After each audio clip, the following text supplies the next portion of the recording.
안녕하세요. 엄마의 수학 교과서입니다. 제가 오늘은 수능 시험실에서 한번 인사를 드려봤습니다. 이렇게 시험실에 앉아 있으니까요. 마치 제가 수험생이 된 것처럼 좀 긴장이 되기도 하네요. 올해는 특히 코로나19 사태 이 영향으로 이렇게 가림막까지 해놓고 이렇게 시험을 치르게 되네요. 참 힘든 여건입니다. 그러나 어느 해든 우리 수험생, 우리 자녀들이 늘 어렵게 이런 힘든 싸움을 하고 있습니다. 부모님들도 경험은 있으시겠지만 우리 자녀들 늘 응원해 주시고 격려해 주시고 힘을 주시면 참 좋겠습니다. 자, 미분에 대해서 한번 생각해 보실까요? 미분이라는 것은 어떤 작은 변화를 모아서 어떤 전체적인 변화를 이해하는 그런 과정입니다. 그래서 우리가 쉽게 비교할 수 있는 것은 자동차의 순간 속도 이런 것들을 이제 순간 속력들을 잘 관찰하면 전체적으로 이 자동차가 어떻게 움직였을까 이런 걸 짐작할 수 있지 않겠습니까? 네, 그런 거를 생각하는 게 마치 미분이라고 생각하시면 됩니다. 예를 들어 어떤 물체의 운동을 미분으로 짐작할 수 있는 거죠. 물체가 빨리 움직인다. 그럼 속력이 크다. 또 천천히 움직인다. 속력이 낮다, 작다. 이런 표현들 쓰지 않습니까? 이제 시간에 따른 거리의 이동 거리 이런 거를 이제 우리가 속력이라고 부르니까 그 시간에 따른 거리가 많이 갔으면 이제 속력이 큰 거고 많이 가지 못했으면 속력이 작겠죠. 속력 단위로는 킬로미터 퍼 아워, 미터 퍼 세크 이런 걸 쓰죠. 이게 이제 거리를 시간으로 나눴다 이런 개념 아니겠습니까? 그래서 우리가 이제 예를 들어 보면 서울에서 부산까지 400km라고 한번 정해봤습니다. 400km를 5시간 동안 여행을 했다고 쳐보죠. 그러면 우리가 400을 5로 나누니까 80, 쉽게 80km per hour. 다시 말하면 시속 80km다. 이렇게 흔히 얘기합니다. 이런 걸 우리가 평균 속력이라고 그러는데요. 평균 속력 말고 순간 속력이라는 게 있습니다. 우리가 이제 평균 속력이라는 것은 5시간 동안 400km를 그냥 무난하게 갔구나 이렇게 생각할 수 있지만 순간순간에 대한 어떤 그 자동차의 움직임 이런 걸 짐작하려면 순간적인 변화를 알아야 되겠죠. 그래서 이제 우리가 미분을 하게 되면 그 값이 어떤 값이 나오느냐를 토대로 해서 실제로 이제 자동차가 움직인 상태를 이제 짐작하게 되는 겁니다. 그래프를 잠깐 보시면 거기서 이제 A라는 구간부터 이제 쭉 움직여 보죠. A라는 구간부터 C라는 구간까지는 이제 톨게이트를 지나기 전까지죠. 서울 인근이니까 굉장히 막혔네요. 그래서 이제 A부터 이렇게 슬슬 출발하다가 B라는 구간에 보시면 완전히 섰습니다. 자동차가 서서 움직이질 않고 있다가 또 C에서 이렇게 조금 움직이죠. 진행을 하다가 D, E, F, G 이렇게 계속 이렇게 이동을 합니다. 그 다음 이제 H라는 구간을 보면 그 H라는 구간이 휴게소지요. 근데 휴게소에서는 이제 움직이질 않으니까요. 그러니까 거리로서는 그대로 그냥 수평으로 머무는 겁니다. 이게 이제 속력으로는 0이 되겠죠. 그러다가 또 이제 진행을 좀 했죠. 그래서 J가 이제 문제인데요. J라는 구간을 보면은 자동차가 되돌아오는 게 돼버리죠. 왜냐하면 위치가 뒤로 줄어들고 있지 않습니까? 이게 바로 이제 속력이 반대 방향으로 작용을 하는 거죠. 우리가 이제 속력과 속도라는 것을 그냥 편하게 우리가 쓰고 있는데요. 사실은 이제 속력이라는 것은 지금 제가 말씀드린 것처럼 이동 거리를 시간으로 나눈 거고 속도라는 것은 거기에다가 이제 방향을 준 겁니다. 방향을 줬다라는 건 무슨 뜻이냐면 우리가 사방으로 움직일 수 있잖아요.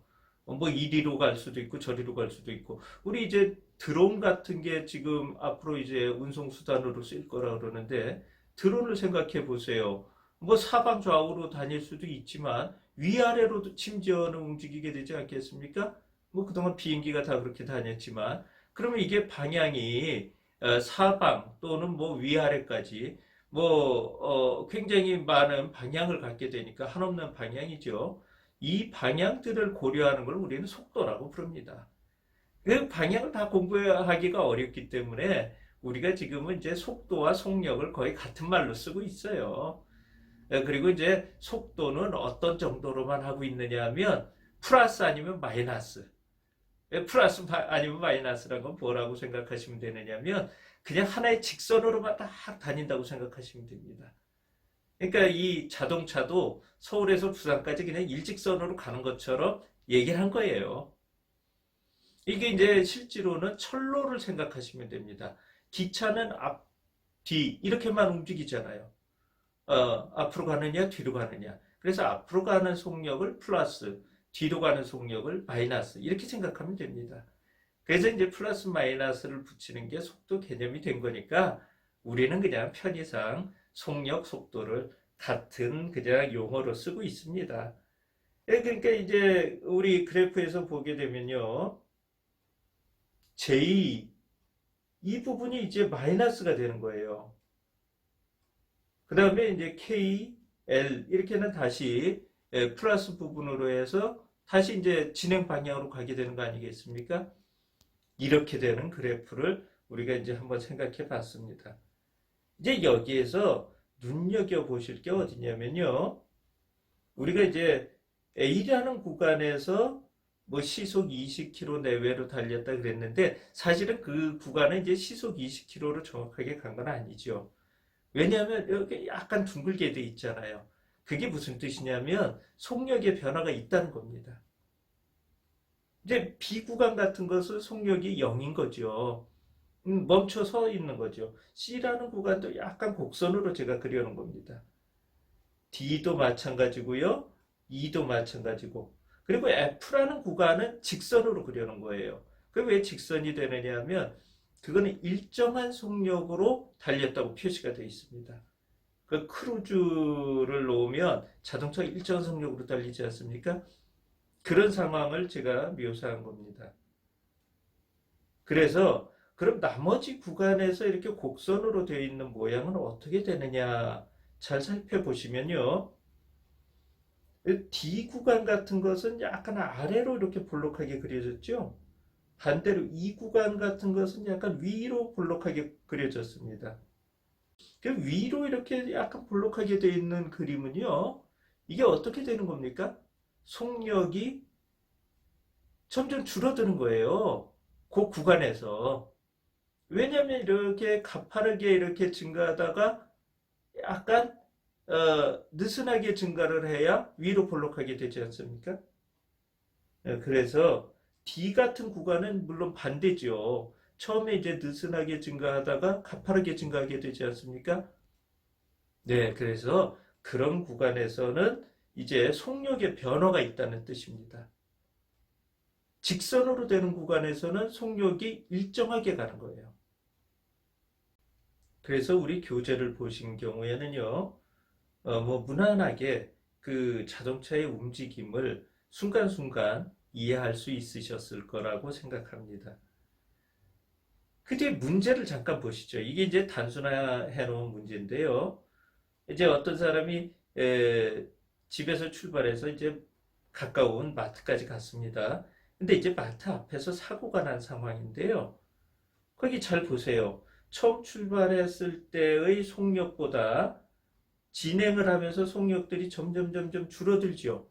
그럼 왜 줄어들게 되겠습니까? 그 어느 정도 지난 곳에서 유턴을 하잖아요.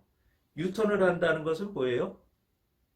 집에서 따졌을 때 마트가 유턴하는 지점보다는 오히려 집 쪽으로 조금 가까운 거죠. 그러니까 거기서 유턴하지 않겠습니까? 네, 그렇게 되기 때문에 속력만 잘 살펴보더라도 처음 속력이 있었다고 생각을 하는 겁니다. 처음 속력이 50km/h 뭐 이렇게 이제 가정을 했어요. 그 다음에 이제 40, 30 이렇게 줄어들잖아요. 줄어드는 것이 바로 뭐냐면 어떤 그 접선의 기울기가 점점 작아진다는 뜻이에요. 그래서 급기야 40초가 되었을 때는 어떻게 됐습니까? 네, 유턴을 하기 위해서 속력이 0이 되죠. 멈췄다는 얘기예요. 그리고 나서 유턴을 하면 어떻게 됩니까? 방향이 반대가 됐으니까 이제 거기다 속력에다 부호를 바꿨죠. 마이너스로. 그 다음에 이제 조금 더 진행을 하지 않습니까? 시속 20km로 달리는 순간에 사고가 꽉 나게 된 겁니다. 물론 처음에 집에서 출발했을 때와는 방향이 반대죠. 예, 이런 식으로 해서 이제 속력을 생각을 해보면 거기에 따라서 이 자동차가 어떻게 움직였는가를 그려볼 수 있는 겁니다. 우리 교재에 있으신 분들은요, 125페이지에서 그림을 마저 완성해 보시면 되겠습니다.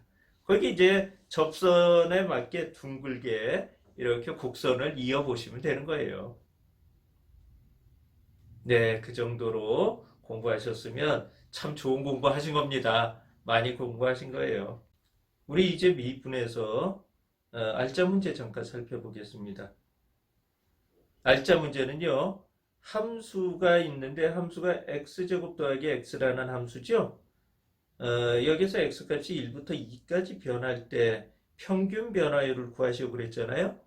이 평균 변화율이 뭐냐면요, 아까 말씀드렸죠. 처음에 우리 서울에서 부산 가는 평균 변화율, 평균 속력 이런 거 해보지 않으셨습니까? 그것처럼 일정한 그냥 구간에서의 변화를 따진 겁니다. 1부터 2까지니까 구간은 1이 되죠. 1에서 2까지니까 2 빼기 1, 1입니다. 그런데 그때 1을 대입했을 때 값은 2가 되고 2를 대입했을 때의 값은 6이 되죠. 그러니까 변화가 얼마가 됐습니까? 네, 2에서 6으로 변했으니까 4만큼 변했잖아요. 그럼 얼마 동안에 4가 변한 거예요? 1초 동안에 4가 변한 거죠. 그래서 1분의 4, 그래서 4가 되는 겁니다. 이게 평균 변화율이라는 거예요. 우리 수능 기출문제하고는 조금 다릅니다. 수능 기출문제는요, 순간 변화율이잖아요. 미분계수를 구해라 이러면 이건 순간 변화율입니다. 그런데 이제 이 미분계수를 구하는 것은 조금 어렵습니다. 그래서 이제 우리 어드바이스에서 거기 좀 소개는 했는데요. 그거 계산하기는 참 어렵죠. 물론 이제 이 미분을 할 수 있는 요령이 있으면요, 이 함수를 그냥 미분을 하면 됩니다. 그렇지만 그 배경은 우리 어드바이스에 소개한 것처럼 그런 어떤 미분의 극한의 원리가 담겨 있는 겁니다. 그래서 미분계수와 평균 변화율이라는 것은 좀 다르죠. 네, 순간적으로 변하는 게 미분계수고 이제 평균적인 어떤 구간에서 변한 게 평균 변화율입니다. 그래서 우리가 이제 순간순간 변하는 것을 공부하기 위해서 미분이라는 걸 배웠고 실제로 이렇게 어떤 서울에서 부산까지 이동하는 것을 생각해 보니까 미분이 참 중요한 거겠죠? 네, 그렇습니다. 그래서 여러분들도 그런 공부를 한번 해보신 걸 자부심으로 삼으시고 순간순간적으로 어떤 것이 변하는 양상 이런 것들이 다 미분이라고 생각하시면 우리가 사는 이 어떤 일상도 시간에 따른 변화 아니겠습니까? 그런 면에서 보면 매일매일 사는 이 순간순간을 느끼는 그 어떤 감정도 그렇고 어떤 행동도 그렇고 이런 것도 다 크게 보아서는 미분이라고 이해할 수 있습니다. 좀 재밌게 생각해 보세요. 그래서 미분을 공부해 보셨고요. 다음 시간에는 적분을 공부해 보도록 하겠습니다. 이 미적분이라는 것은 극한을 이용하는 그런 단원들이에요. 그런 면에서 공통점이 있습니다. 반대로 계산의 방법이나 과정은 뭐 서로 좀 반대적인 성격이 좀 있어요. 사실 그래서 우리가 미분, 적분 이게 뭐 반대 개념이라고 이렇게들 흔히 쉽게 공부합니다. 뭐 이제 공통점은 극한이란 걸 따지는 거고 실제로 계산하는 과정은 조금 반대적인 그런 성격이 있습니다. 다음 시간에 적분을 공부해 보는 것으로 우리 공부의 마무리를 짓게 되겠네요. 네, 지금까지 수고하셨습니다. 다음 시간에 뵙겠습니다. 복동기였습니다.